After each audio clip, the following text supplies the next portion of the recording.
کہ لڑائی جو ہے ایک طرف حکومت ہو اور ایک طرف جو ہے وہ بغاوت کرنے والا یا خروج کرنے والا کوئی گروہ، یہ ہو سکتا؟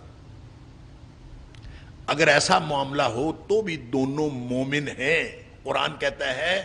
کہ وَإِن طَائِفَتَانِ مِنَ الْمُؤْمِنِينَ، دونوں مومن ہیں، ان کے اوپر کفر یا فسق کا فتویٰ نہیں لگایا جا سکتا۔ جب دیکھتے ہیں تاریخ کے اندر، تاریخ جو ہے وہ بھری پڑی ہے ان اختلافات سے جو اس دور میں جو حضرت علی رضی اللہ تعالیٰ عنہ حضرت امیر معاویہ کے دور میں ہوئے۔ قرآن کہتا ہے کہ آج آپ اس کے بارے میں سوال نہ اٹھاؤ، وہ جو کچھ کرتے رہے ان اعمال کے بارے میں تم سے نہیں پوچھا جائے گا۔ لہٰذا ہمیں تو خوش ہونا چاہیے آج کہ ہم، اللہ کا شکر ہے، اس دور میں نہیں تھے، وگرنہ ہمیں کسی ایک طرف اپنا وزن ڈالنا پڑتا۔ لہٰذا وہ جو دونوں گروہ لڑے، اہل ایمان کے گروہ تھے، اور حضرت علی رضی اللہ تعالیٰ عنہ نے بھی، امیر معاویہ رضی اللہ تعالیٰ عنہ کا گروہ تھا، یہ حضرت عائشہ صدیقہ رضی اللہ تعالیٰ عنہ کا گروہ تھا، دونوں کو بطور مومن ڈیل کیا۔ لہٰذا ان کی کسی بھی طرز عمل کو، حضرت علی رضی اللہ تعالیٰ عنہ کے کسی بھی طرز عمل کو اس معنوں میں نہیں دیکھا جا سکتا کہ انہوں نے ان کے خلاف لڑنے والوں کو غیر مومن یا فاسق یا کافر قرار دیا ہو۔ وہ سارے کے سارے ان کو اہل ایمان کی طرح ڈیل کیا گیا، جیسے دو جماعتیں مسلمانوں کی لڑ پڑتی ہیں۔ جب ہم قرآن اور نبی پاک صلی اللہ علیہ وسلم کی احادیث پر ایمان رکھتے ہوئے ان کا جائزہ لیں گے تو قرآن کہہ رہا ہے کہ یہ صحابہ کرام اولئک ھم الراشدون، یہ سارے کے سارے ہدایت یافتہ تھے۔ اس کا مطلب ہے ہدایت یافتہ لوگوں کی آپس میں لڑائی ہوئی۔ فرمایا الاصلاح ذات البین، باہمی صلح کروانا، یہ سارے اعمال سے بہتر عمل ہے۔ وَإِن طَائِفَتَانِ مِنَ الْمُؤْمِنِينَ اقْتَتَلُوا فَأَصْلِحُوا بَيْنَهُمَا۔ دیکھیں یہ سارے معاشرتی احکام دیے جا رہے ہیں، اور ان میں پہلا حکم یہ دیا تھا کہ اگر کوئی فاسق خبر لے کے آئے تو اس کی تحقیق کر لیا کرو، اور پھر یہ صرف جو فقہ الواقع کے اعتبار سے، یعنی واقعات کی جانچ پڑتال کے اعتبار سے یہ آیت بنیاد نہیں ہے، صرف یہ فقہ الواقع کے لیے بنیاد نہیں ہے، بلکہ یہ آیت جو ہے یہ تمام علوم کی جانچ پڑتال کی بھی بنیاد ہے۔ لہٰذا اس لیے مفسرین کرام کا خیال یہ ہے کہ جو جتنے اصول حدیث ہیں، جتنے اصول حدیث مرتب ہوئے ہیں، ان سب کی بنیاد بھی یہی کہ ہر چیز کی تحقیق کر لیا۔ تحقیق کے بغیر کوئی چیز نہیں ہے۔ ظاہر ہے آپ کو کوئی خبر کوئی بھی شخص دے رہا ہے تو اس کا پہلے معلوم ہونا کہ یہ کس درجے کا ہے، فاسق تو نہیں ہے، کیا وہ حافظے کے اعتبار سے اس کا حافظہ تو خراب نہیں ہے، یا کوئی اور مسئلہ، تو وہ ساری چیزیں معلوم کرنا، اور پھر اتصال سند دیکھنا، یہ ساری چیزیں دیکھنا۔ اس سے کیا ہوگا؟ اس سے یہ ہوگا کہ امور جو ہیں وہ سارے کے سارے وہ درست سمت میں چلیں گے، آپس کی لڑائیاں نہیں ہوں گی، ایسا نہیں ہوگا کہ لوگ جو ہیں وہ خواہ ایک دوسرے کے اوپر چڑھ دوڑیں۔ خبر کی تحقیق سے یہ فائدہ ہوگا۔ البتہ یہ بات ادروائز ممکن ہے کہ کسی بھی موقع پر مسلمانوں کے دو گروہ جو ہیں آپس میں لڑ پڑیں، یہ ممکن ہے۔ اس کی کوئی بھی وجہ ہو سکتی، کوئی فوری وجہ ہو سکتی ہے، کوئی آپس کا کوئی کسی مسئلے کے اوپر اختلاف لڑائی کا اور نزاع کا باعث بن سکتا ہے، یا پھر کوئی بھی باہمی معاملہ ایسا جو لڑائی کا باعث ہو سکتا ہے۔ یہ جو طائفہ ہے، طائفہ، اس کے بارے میں مفسرین کا خیال یہ ہے کہ، اور ویسے بھی اہل لغت جو ہیں ان کا خیال یہ ہے کہ طائفہ ایک فرد کے اوپر بھی بولا جا سکتا ہے، دو افراد کے اوپر بھی بولا جا سکتا ہے، تین افراد کے اوپر بھی بولا جا سکتا ہے، اور اس سے زیادہ کی جماعت، چھوٹی جماعت، اس کے اوپر بھی بولا جا سکتا ہے۔ تو طائفہ کا مطلب ہے گروہ۔ تو اگر کوئی بھی گروہ آپس میں، طائفتان، دو گروہ آپس میں لڑ پڑیں، اس کا مطلب یہ ہے کہ لڑائی دو افراد کے درمیان بھی ہو سکتی ہے، اور دو سے زائد افراد کے درمیان باہم لڑائی ہو سکتی ہے۔ طائفہ سے مراد ایک فرد بھی ہو سکتا ہے، دو بھی ہو سکتے ہیں، تین بھی ہو سکتا ہے، اور زیادہ بھی ہو سکتا ہے۔ تو کوئی بھی گروہ مسلمانوں کا دوسرے مسلمان کے گروہ سے لڑ پڑے، طائفتان من المؤمنین، اہل ایمان میں سے دو گروہ آپس میں لڑ پڑے، اللہ اکبر، فَأَصْلِحُوا بَيْنَهُمَا، پس ان دونوں میں صلح کرا دیا کرو. فَإِن بَغَتْ إِحْدَاهُمَا عَلَى الْأُخْرَى، پس اگر زیادتی کرے ان دونوں گروہوں میں سے کوئی ایک دوسرے کے اوپر، یا اس جماعت میں سے ایک جماعت دوسرے کے اوپر زیادتی کرے، فَقَاتِلُوا الَّتِي تَبْغِي، پھر تم لڑو اس سے جو جماعت یا جو گروہ زیادتی کرتا ہے، اس کے خلاف لڑو، حتیٰ یہاں تک کہ تفیء الی امر اللہ، یہاں تک کہ وہ واپس پلٹ آئے اللہ کے حکم کی طرف، اس وقت تک لڑو. فَإِن فَات، پس اگر وہ واپس پلٹ آئے، فَأَصْلِحُوا بَيْنَهُمَا، پھر ان کے درمیان صلح کرا دو، بِالْعَدْلِ وَأَقْسِطُوا، عدل کے ساتھ، اور وَأَقْسِطُوا، اور دیکھنا عدل ہی کرنا، ایک دوسرے کے ساتھ انصاف کرنا. ہم اردو میں اس کے لیے لفظ استعمال کرتے ہیں، ان اللہ یحب المقسطین، بے شک اللہ تعالی انصاف کرنے والوں کو پسند کرتا ہے، یا عدل کرنے والوں کو پسند کرتا ہے. اب یہاں پہ ایک تو بات یہ ہوئی کہ دو گروہ مسلمانوں کے آپس میں، اہل ایمان کے آپس میں لڑ پڑے تو دونوں کے درمیان صلح کرا دیا کرو. اس سے یہ مفہوم معلوم ہوا کہ اگر باہمی لڑائی ہو بھی جائے، اہل ایمان کے گروہوں میں سے باہمی لڑائی ہو بھی جائے، تو دونوں گروہ جو ہیں وہ مومن رہتے ہیں. وَإِن طَائِفَتَانِ مِنَ الْمُؤْمِنِينَ، اہل ایمان کے دو گروہ آپس میں لڑ پڑیں، چاہے ایک کی زیادتی ہو دوسرے کے اوپر، تو بھی وہ دونوں مومن ہی رہیں گے. ان کے ایمان کے اندر فرق یہ نہیں پڑے گا کہ آپ کسی کو کافر کہہ لیں یا کسی کے اوپر کوئی فتویٰ جڑ دیں. وہ ہو سکتا ہے کہ یہ لڑائی جو ہے وہ نجی سطح پر یا عوامی سطح پر ہو، اور اگر عوامی سطح پر یہ لڑائی ہو، چاہے ایک فرد کی دوسرے فرد سے ہو، چاہے ایک گروہ کی دوسرے گروہ سے، یا ایک جماعت کی دوسرے جماعت سے لڑائی ہو، تو اس وقت کی جو حکومت ہے اس کا فرض ہے، کیونکہ اس کے پاس قوت نافذہ ہے، لہذا حکومت کا فرض ہے کہ ان دونوں کے درمیان صلح کرائیں. اور اگر وہ صلح کر لیتے ہیں تو ٹھیک ہے، نہیں تو پھر اگر کوئی ایک گروہ دوسرے کے اوپر زیادتی کرتا ہے تو پھر زیادتی کرنے والے گروہ کے خلاف حکومت یا جو بھی قوت نافذہ ہے اس کو مدد کرنی چاہیے، اس گروہ کی جو مظلوم ہے اس گروہ کی مدد کرنی چاہیے. لیکن یہ مدد اس طرح نہیں کرنی چاہیے کہ اس کو صفحہ ہستی سے مٹا دینا چاہیے دوسرے گروہ کو، ایسا نہیں، بلکہ وہ مومن ہے، لہذا اس مومن گروہ کو بھی اسی طرح ڈیل کیا جائے گا جیسے وہ مومن ہے.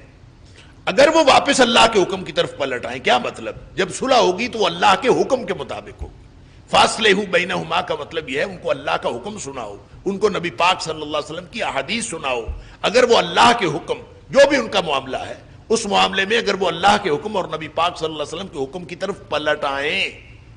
الی امر اللہ، اللہ کے حکم کی طرف پلٹ آئیں،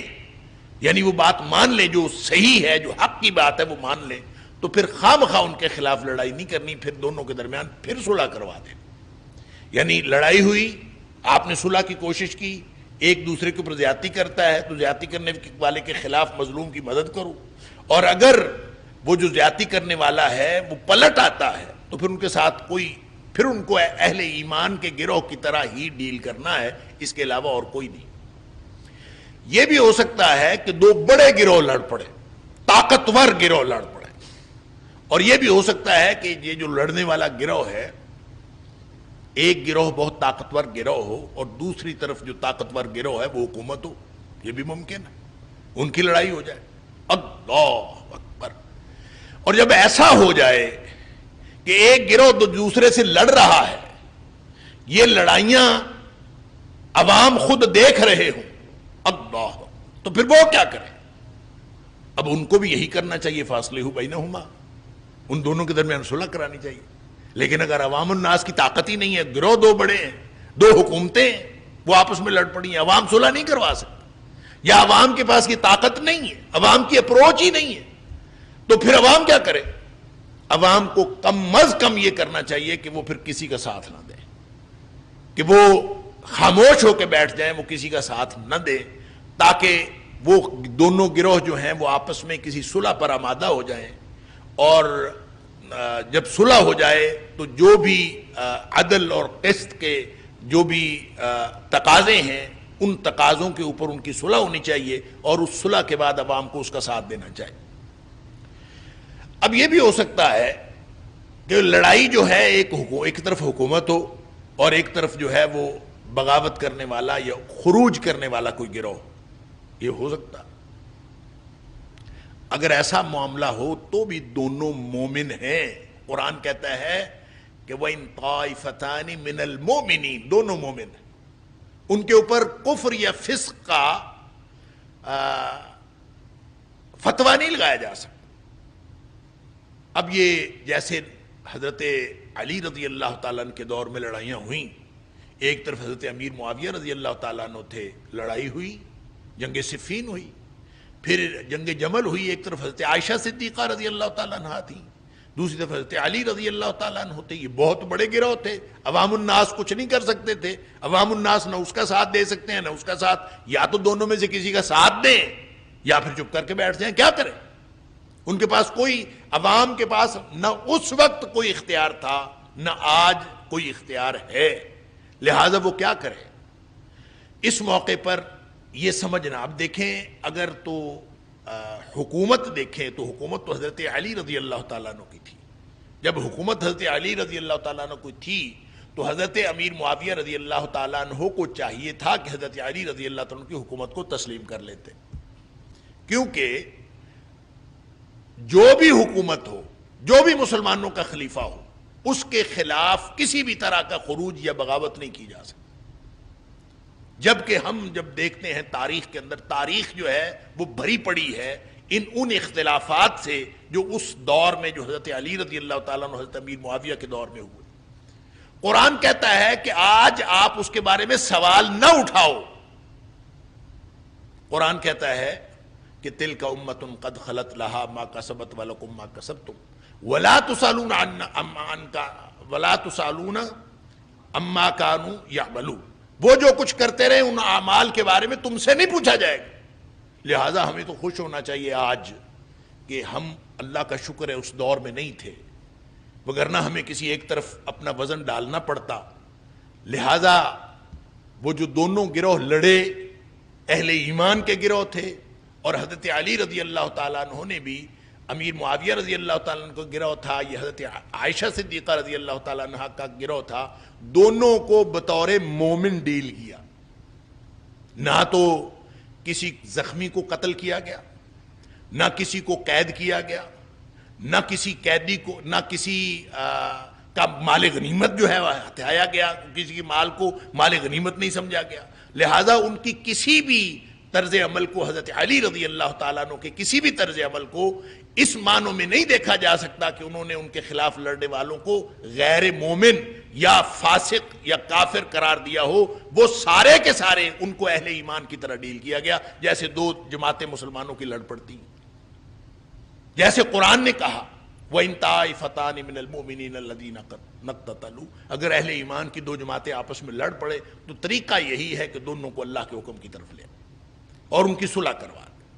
اور اگر یہ صلح نہیں ہوتی تو پھر زیادتی کرنے والے کے خلاف آپ اٹھ کے کھڑے ہو جائیں، بات ختم۔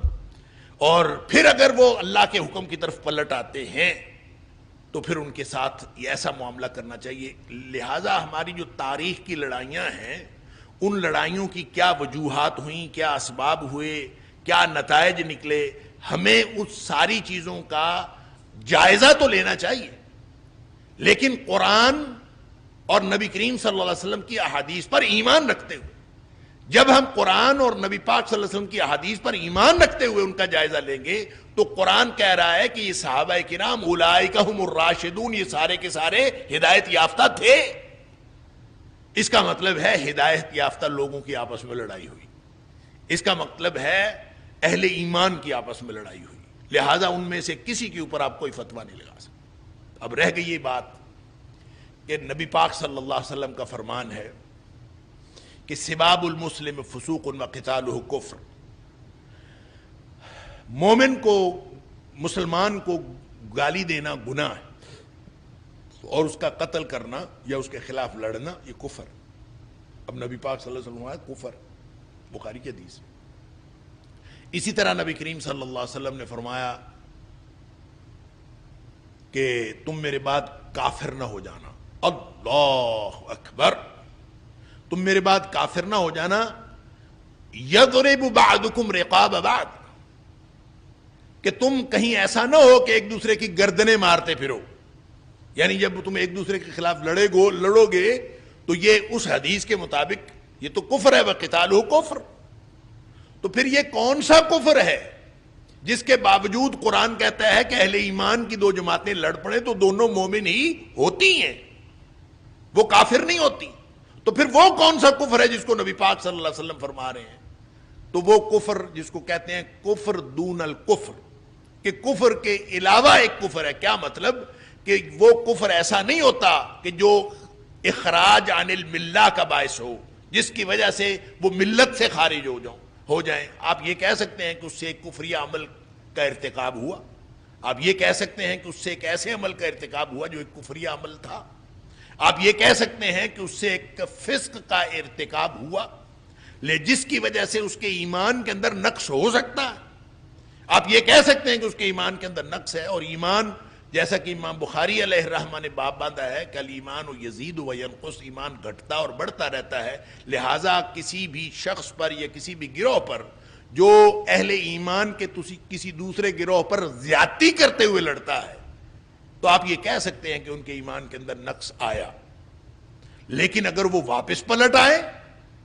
جیسے کہ اللہ تعالیٰ نے بالکل واضح فرمایا ہے کہ اگر وہ واپس بینفات فاصلحوا بینہما, اگر وہ واپس پلٹ آئے یعنی اللہ کے حکم کی طرف واپس پلٹ آئے, بس اس وقت تک اس کے زیادتی کرنے والے کے خلاف بھی ہماری مخالفت اس وقت تک ہے حتی تفیء الی امر اللہ, جب تک وہ واپس اللہ کے حکم کی طرف پلٹ آئے. لہذا دنیا کائنات میں قیامت تک کے لیے جتنی لڑائیاں اہل ایمان کی آپس میں ہو سکتی ہیں اللہ تعالیٰ نے اس کا ضابطہ بتا دیا, ان کی صلح کروانی ہے. اور نبی کریم صلی اللہ علیہ وسلم نے فرمایا کہ ایک عمل ایسا ہے جو نماز سے, روزے سے, صدقے سے, ہر چیز سے بہتر ایک عمل ہے. اللہ اکبر. وہ کون سا عمل ہے؟ فرمایا الاصلاح ذات البین, باہمی صلح کروانا, یہ سارے اعمال سے بہتر عمل ہے. اور صلح کرواتے وقت اگر کسی شخص کو جھوٹ بھی بولنا پڑے تو نبی کریم صلی اللہ علیہ وسلم نے فرمایا اس کو جھوٹا نہ کہو. یعنی دو لوگ آپس میں لڑے ہوئے ہیں, ان کی صلح کروانے کے لیے وہ کسی طرف ادھر غلط بیانی کرتا ہے, تھوڑی سی ادھر غلط بیانی کر کے آپس میں ان کی صلح کرا دیتا ہے, وہ اس کی غلط بیانی جھوٹ قرار نہیں پاتی, اگرچہ اس نے جھوٹ بولا ہو لیکن اس نے صلح کے لیے بولا. تو لہذا صلح کرنا اور صلح کروانا اتنا بڑا, بس صلح خیر, قرآن کہتا ہے صلح ہی بہتر ہے. اہل ایمان کے ایک دو افراد کی لڑائی ہو یا دو گروہوں کی لڑائی ہو تو ہر صورت میں اصلاح کی طرف جانا. اور اصلاح ہوگی کس بنیاد پر؟ بالعدل واقسطوا, عدل کی بنیاد پر ہوگی. واقسطوا, اب یہ دیکھیں دو مختلف الفاظ ہیں, ایک ہے عدل اور ایک ہے اقسطوا, یہ ورب ہے, امر ہے. عدل کہتے ہیں برابری کرنا, توازن کرنا, توازن قائم رکھنا, حقدار کو حق دینا. وضع شیء فی موضعہ, کسی کو کسی بھی حقدار کو اس کا حق دینا, یہ عدل ہے. توازن قائم رکھنا بھی, برابری کرنا بھی, اس کے سارے معنی. اور جو قسط ہوتا ہے واقسطوا, اس کا معنی بھی عدل کرنا ہی ہوتا ہے کہ حقدار کو حق دے دے, جس کا جو حق ہے بنتا ہے اس کو پورا پورا دے دے. تو بظاہر یہ دونوں الفاظ جو ہیں معنوی طور پر برابر ہیں, ایک جیسے مترادف الفاظ, لیکن جب یہ اکٹھے استعمال ہوں تو ان میں تھوڑا فرق ہے. وہ فرق یہ ہے کہ جب عدل کا لفظ استعمال ہوتا ہے تو اس کا مطلب حقدار کو حق دینا یا توازن قائم رکھنا یا برابری کرنا, جو بھی اس کے معنی آپ لے لیں. یہ جو عمل ہے عدل کرنے کا, وہ عمل, اس عمل سے مراد وہ عمل کرنے کا جو اظہار ہے وہ لفظ عدل سے ہوتا. اور جو قسط ہے, قسط یہ بھی اس کے برابر ہے, مترادف ہے, لیکن فرق باہمی طور پر تھوڑا سا یہ ہے کہ قسط اس حصے کو کہتے ہیں جو کسی کا حصہ بنتا ہے, یعنی حصے دار کو حصہ دے دینا، حقدار کو حق دے دینا، اور جتنا وہ حق بنتا ہے اس حق کو قسط کہتے ہیں۔ لہذا اقسطوا کا معنی بھی یہ ہے کہ حقدار کو جتنا حق بنتا ہے اس کو دے دو، تو دونوں معنی برابر ہیں۔ ہم اردو میں اس کا لفظ، اردو میں ہمارے پاس چونکہ اور الفاظ نہیں ہیں، ہمارے پاس ایک ہی لفظ ہے اور وہ عدل، انصاف۔ کبھی ہم عدل و انصاف کہہ دیتے ہیں، کبھی عدل کا معنی بھی انصاف کہہ دیتے ہیں، کبھی قسط کا معنی بھی انصاف کہہ دیتے ہیں۔ لہذا آپ جب مفسرین کے یا مترجمین کے ترجمے دیکھیں گے تو سب نے یہی ترجمہ کیا ہے، عدل کرو اور انصاف کرو، یعنی عدل کے ساتھ یہ کر لو اور انصاف کرو، انصاف کے ساتھ یہ کر لو اور انصاف کرو۔ یہ جو انصاف لفظ ہے نا، یہ بڑا ایک اعتبار سے مشکل لفظ ہے سمجھنے کے اعتبار سے، کیونکہ یعنی عدالت کے محکمے کو بھی کہہ دیتے ہیں محکمہ انصاف، اور انصاف نصف سے ہے۔ نصف کا مطلب ہوتا ہے آدھا آدھا کرنا، اور آدھا آدھا کرنا یہ حقدار کا حق نہیں ہوتا۔ حقدار کا حق آدھا آدھا کرنا نہیں ہوتا۔ حقدار کا حق جو ہے وہ کبھی ہو سکتا ہے 80-20 ہو، 90-10 ہو، کبھی 50-50 ہو، کبھی 40-60 ہو، کبھی 30-70 ہو سکتا ہے کسی وقت ایک کا 100% حق بنتا ہو، دوسرے کا بالکل نہ بنتا ہو۔ یہ عدل کا یہ معنی یہ نہیں ہے کہ 50-50 کر کے دونوں کو دے دیں، بلکہ اس کا مطلب ہے جس کا جتنا حق بنتا ہے اس کو دے دیں، اور جتنا وہ حصہ ہے وہ 10% ہے یا 90% ہے یا وہ 100%، وہ جتنا حصہ ہے اس کو قسط کہتے ہیں۔ لہٰذا جب اللہ کریم ان دونوں کو برابر یعنی اکٹھے استعمال فرماتا ہے تو اس کا اگرچہ ترجمہ تو آپ وہی کریں گے، ہمارے پاس اردو میں انصاف کے علاوہ اور کوئی لفظ نہیں ہے، یا عدل کہہ لیں یا انصاف کہہ لیں، لیکن یہ ذہن میں یہ سمجھتے رہیں کہ بالعدل صلح ہوگی عدل کی بنیاد پر، فاصلہ بینہما بالعدل، توازن، ہم آہنگی، اور ظلم کے بغیر، عدل کی ضد ہے ظلم،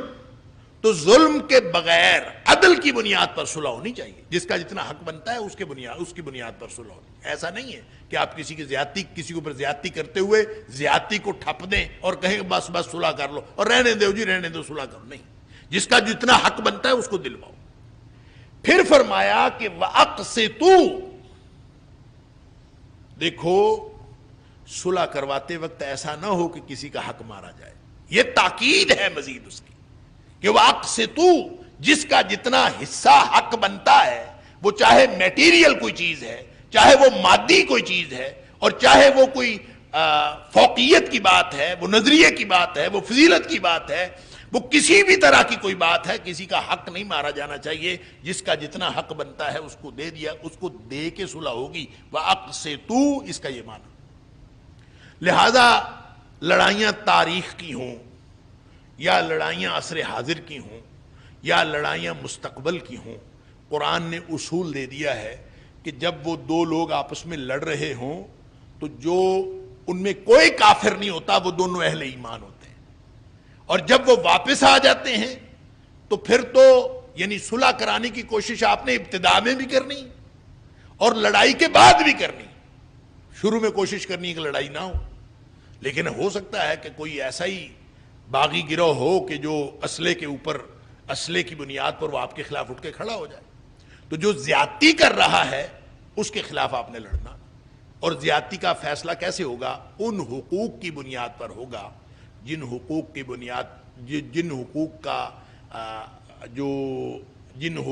بنیاد اللہ کی کتاب ہے اور نبی کریم صلی اللہ علیہ وسلم کے فرامین، ان حقوق کی بنیاد پر ہی ہوگا، ان حقوق کی بنیاد پر نہیں ہوگا جو میرے آپ کے بنائے ہوئے حقوق۔ یعنی تفیہ الی امر اللہ، حتی تفیہ الی امر اللہ کا معنی یہی ہے کہ اللہ کے حکم کی طرف اگر وہ واپس آ جائے، اللہ اکبر، فاصلحوا بینہما بالعدل، عدل کے ساتھ ہونا چاہیے۔ اب یہ عدل ہو سکتا ہے کہ یہ کرنا پڑے ایک حاکم کو،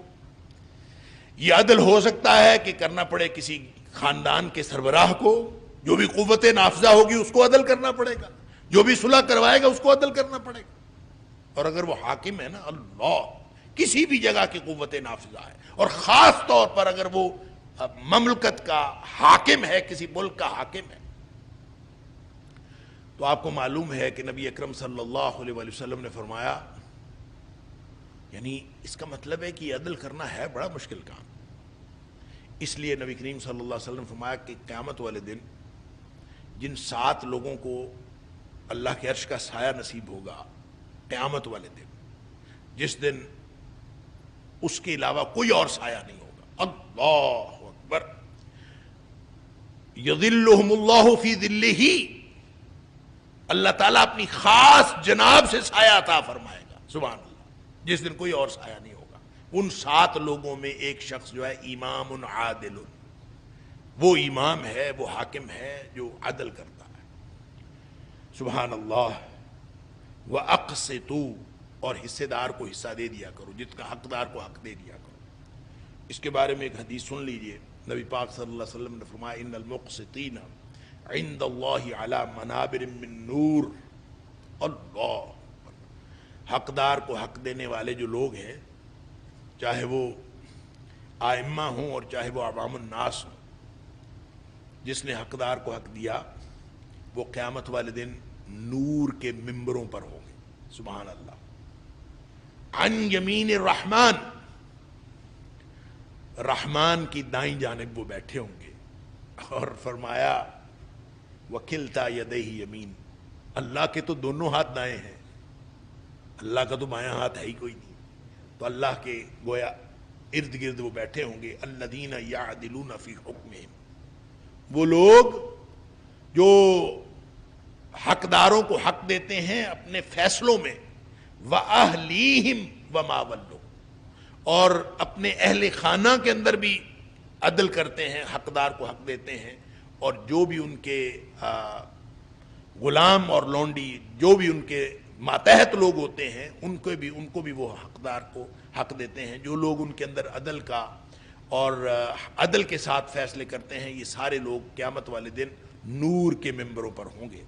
اللہ تعالی ہمیں بھی ان میں سے بنائے۔ ان اللہ یحب المقسطین، بے شک اللہ تعالی پسند کرتا ہے جو لوگ حقداروں کو حق دینے والے ہیں، اور اردو میں ہم کہہ دیتے ہیں انصاف کرنے والے، کیونکہ ہمارے پاس، میں نے پہلے بھی عرض کیا کہ ہمارے پاس اور کوئی لفظ نہیں ہے، لیکن یہ نہ سمجھا کریں کہ انصاف کا مطلب تنصیف ہے یا ادا کرنا ہے۔ انصاف کا مطلب وہی ہے جو عربی میں قسط اور عدل کا مطلب ہے۔ انما المؤمنون، آپ دیکھیں یہ معاشرتی آداب سکھائے جا رہے ہیں۔ ایک تو یہ کہ باہمی اخوت کو فروغ دو، سارے تم لوگ بھائی بھائی ہو، اور پھر فرمایا کہ تم نے، اللہ اکبر، کہ آپس میں لڑائی ہو جائے تو پھر صلح کرو، پھر آپ فرمایا انما المؤمنون اخوہ، اب یہ اس کی تاکید ہے، اس لیے صلح کروانی ہے کہ مومن سارے بھائی بھائی ہیں، اللہ اکبر، آپس میں کوئی ان کا ایسی لڑائی نہیں ہے، یہ تو ایمان کی رشتہ داری، خون کی رشتہ داری سے بھی بڑی، لہذا انما المؤمنون اخوہ، مومنین آپس میں بھائی بھائی ہیں، فاصلحوا بین اخویکم، تو لہذا بھائی بھائی لڑ پڑے تو ان میں صلح کروانی چاہیے۔ اخویکم، یہ دو بھائی اگر آپس میں لڑ پڑے، اخوی کا مطلب یہ اخوین تھا، اصل میں نون گر گیا اس کا، تو دو بھائی اگر آپس میں لڑ پڑے تو صلح تو کروانی۔ تو گویا مسلمانوں کی جو باہمی طور پر معاشرت ہے اور باہمی جو اخوت ہے، اس کی تاکید کی جا رہی ہے کہ لڑائی ہونے کی وجہ سے کوئی شخص اس برادری سے باہر نہیں نکل جاتا، اس برادری کے اندر رہتے ہیں۔ انما المؤمنون اخوہ، مومن تو ہوتے ہی بھائی بھائی ہیں، لہذا جب صلح کرانی ہے تو بھائیوں میں تو صلح کرانی چاہیے۔ فاصلحوا بین اخویکم، اللہ اکبر۔ حدیث میں آتا ہے المسلم اخو المسلم، ہر مسلمان دوسرے مسلمان کا بھائی، لا یظلمہ ولا یسلمہ، اللہ اکبر، نہ وہ اس کے اوپر ظلم کرتا ہے، کیا مطلب عدل کرتا ہے، ولا یسلمہ، اور نہ اس کو بے یار و مددگار چھوڑتا ہے۔ یسلم، اسلم، یسلم کا معنی ہوتا ہے کسی کے سپرد کر دینا، ولا یسلمہ، کبھی بھی مومن اپنے کسی مومن بھائی کو یا مسلمان اپنے مسلمان بھائی کو وہ کسی کے سپرد نہیں کرتا یا بے یار و مددگار نہیں چھوڑتا، اس کو ہمیشہ اس کی مدد کرتا، ہمیشہ اس کی صلح کرتا، ہمیشہ اس کے ساتھ عدل کرتا ہے۔ مسلمان تو سارے بھائی بھائی، تو اس کا مطلب یہ ہے کہ اگر ہم ایک دوسرے کو بے یار و مددگار چھوڑ دیں یا ہم ایک دوسرے پر ظلم کرنا شروع کر دیں تو پھر نہ ہم قرآن کی اس آیت کے مصداق ہیں کہ انما المؤمنون اخوہ فاصلحوا بین اخویکم، اور نہ ہم نبی کریم صلی اللہ علیہ وسلم کی اس حدیث کے مصداق ہے کہ المسلم اخو المسلم لا یظلمہ ولا یسلم۔ اللہ اکبر! تو مسلمان کا بھائی ہے، مومن آپس میں سارے بھائی بھائی ہیں۔ فاصلحوا بین اخویکم، تو بھائیوں کی آپس میں صلح کروا دیا کرو۔ یہ ایک گویا نص قطعی ہے کہ اہل ایمان کی جتنی مرضی لڑائیاں ہو جائے آپس میں، وہ ہوتے مومن بھائی بھائی ہیں، ان کو ملت سے خارج نہیں کیا جا سکتا، نہ وہ ملت سے خارج قرار پاتے ہیں، وہ آپس میں بھائی بھائی ہوتے ہیں۔ جتنی مرضی لڑائیاں ہو جائیں یہ ایمان کی رشتہ داری ختم نہیں ہوتی، سوائے اس کے کہ دیکھیں نبی کریم صلی اللہ علیہ وسلم نے ظالم حکمران ہو جو عادل نہ ہو، ظالم ہو، تو ظالم حکمران کے خلاف بھی خروج کرنے سے منع کیا۔ نبی کریم صلی اللہ علیہ وسلم حکم دیا ہے کہ سوائے ایک معاملے کے کہ تم ان سے کفر بواہ دیکھو، کہ ان سے واضح طور پر لوگ، کوئی ایسا حکمران ہو جو واضح طور پر کفر کرنے لگے، اور اگر کوئی واضح طور پر کفر نہیں کرنے لگتا تو ان کی غلطیوں کی وجہ سے، ان کے فسق کی وجہ سے، ان کے گناہوں کی وجہ سے، ان کی نافرمانی کی وجہ سے یا ان کے ظلم کی وجہ سے ان کے خلاف خروج نہیں کیا جا سکتا۔ نبی کریم صلی اللہ علیہ وسلم ہر صورت میں، یہ مختلف حدیث کا میں مفہوم پیش کر رہا ہوں، ہر صورت میں تم نے سمع و اطاعت کرنی۔ ہاں اگر لوگ جو ہیں وہ کفر بواہ پر اتر آئے تو پھر تم اس کے خلاف اٹھ کھڑے ہو، پھر لڑائی ضروری ہے، پھر ان کے خلاف خروج کرنا ضروری ہے۔ لہذا تاریخ کے اندر جتنے بھی خروج ہوئے ہیں یا جتنی بھی بغاوتیں ہوئی ہیں، ان تاریخ کی بغاوتوں کے اوپر رائے زنی نہیں کرنی چاہیے۔ اس کی وجہ یہ ہے کہ جن لوگوں کی باہمی لڑائیاں ہوئی ہیں وہ تاریخی اعتبار سے بھی اہل ایمان ہیں، اور وہ قرآن کی ڈیفینیشن کے مطابق بھی اہل ایمان ہیں، لہذا ان کے اوپر کوئی رائے زنی نہیں کرنی چاہیے۔ کس وجہ سے ان کے حالات کیا تھے، کس بنیاد پر کیا ہوا، ان کے اوپر کوئی رائے زنی نہیں کرنی چاہیے۔ تاریخ کا جائزہ ضرور لینا چاہیے، لیکن کسی کے اوپر بھی کسی بھی طرح کا فتویٰ نہیں جڑنا چاہیے، کیونکہ ہم سے اللہ کریم نے اس بات کا تقاضا ہی نہیں کیا۔ یہ قبر کے سوالوں میں سے سوال ہی نہیں ہے۔ وَلَا تُسْأَلُونَ عَمَّا كَانُوا يَفْعَلُونَ، وہ کیا کرتے رہے تم سے پوچھا ہی نہیں جائے گا۔ لہذا ہمیں اس بات کی کوئی رائے رکھنا، میں تو پہلے بھی عرض کر رہا ہوں کہ ہمیں تو شکر کرنا چاہیے کہ ہم اس دور میں نہیں تھے۔ آج اگر اس دور کے بارے میں گفتگو ہو تو ہمیں کسی کے اوپر رائے زنی نہیں کرنی چاہیے، کیونکہ اللہ کا قرآن فرماتا ہے کہ یہ سارے بھائی بھائی ہیں، ان کے درمیان صلح کراؤ۔ واتقوا اللہ لعلکم ترحمون، اور اللہ سے ڈرتے رہو تاکہ تمہارے اوپر رحم کیا جائے۔ تو اللہ کی رحمت اگر لینی ہے تو پھر اللہ سے ڈرتے ہوئے زبانیں بند رکھنی چاہیے، کسی کے بارے میں زبان نہیں کھولنی چاہیے۔